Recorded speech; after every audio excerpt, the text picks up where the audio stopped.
आपल्याला लागणाऱ्या वस्तू: ब्लाउज पीस, अस्तर आणि पर पॅटर्न. एवढं आपल्याला कटिंग साठी लागणाऱ्या वस्तू येतात. कात्री. बॅक अशा प्रकारे मार्किंग केलेलं आहे. हा फ्रंट आहे. ब्रेसर पट्टी, कटोरी. ज्या साईडला आपल्याला शिवायचे आहे त्या साईडला फक्त वाढवलेला आहे पॅटर्न. हे बघू शकता. हे स्लीव्ज आहे.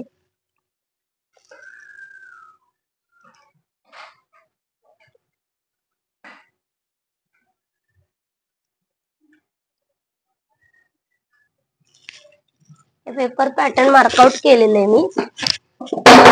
हे आपल्याला आता कटिंग करायचं आहे. अस्तर आणि वरचं कापड. ते कसं ते मी तुम्हाला दाखवते.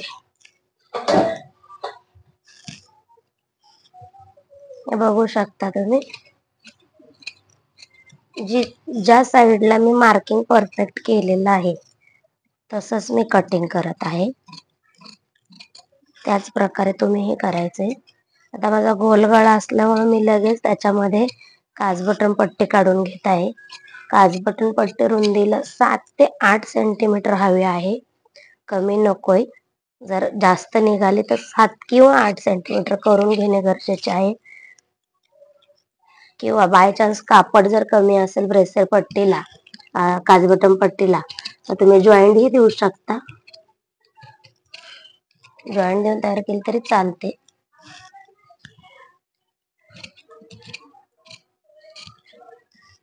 तर मी टेबलवर कटिंग टाकलंय. मला फिरायचं नाहीये. त्याच्यामुळे मी जसं मला एक साइडने जेवढं कव्हर होईल तेवढं कटिंग करून घेतेय.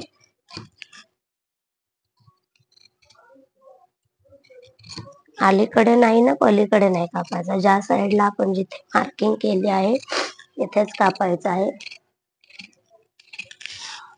हे बघू शकता.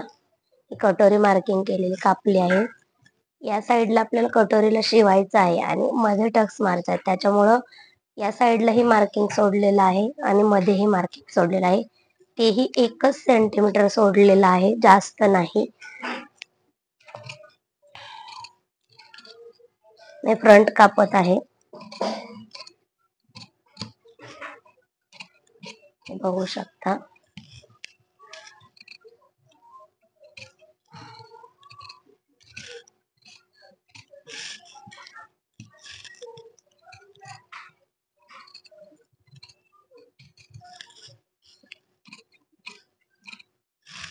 थोडस अस्तर हलवतीये कारण मला एकाच बाजूने उभं राहून कापायचंय. शक्यतो लूज असेल तर अस्तर हलवू नका. शक्य होईल तेवढं अस्तर हलवू नका.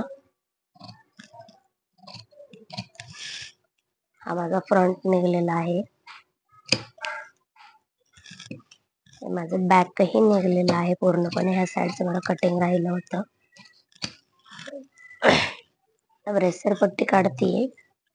जर 7 पेक्षा कमी असेल ब्रेसर पट्टी, 6 किंवा 7 असेल तर 1 सेंटीमीटर वाढवायची आहे ब्रेसर पट्टी.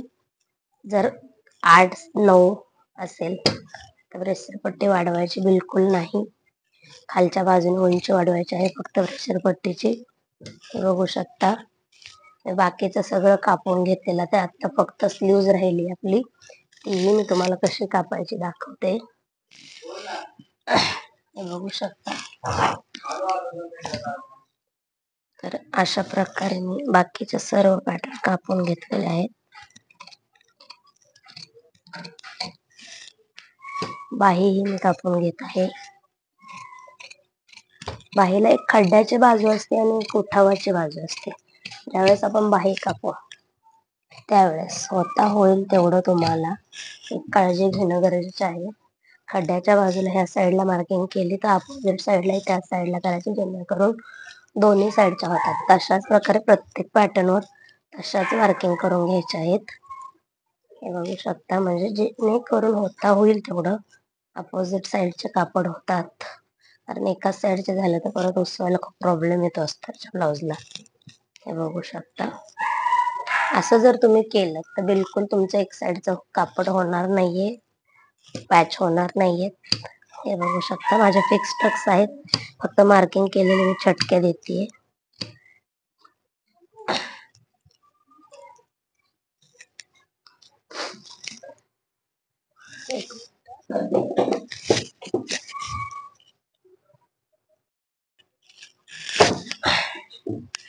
एक सेंटीमीटर सोडून अस्तरच्या बाहेर 1 सेंटीमीटर सोडून कापायचं आहे अशा प्रकारे.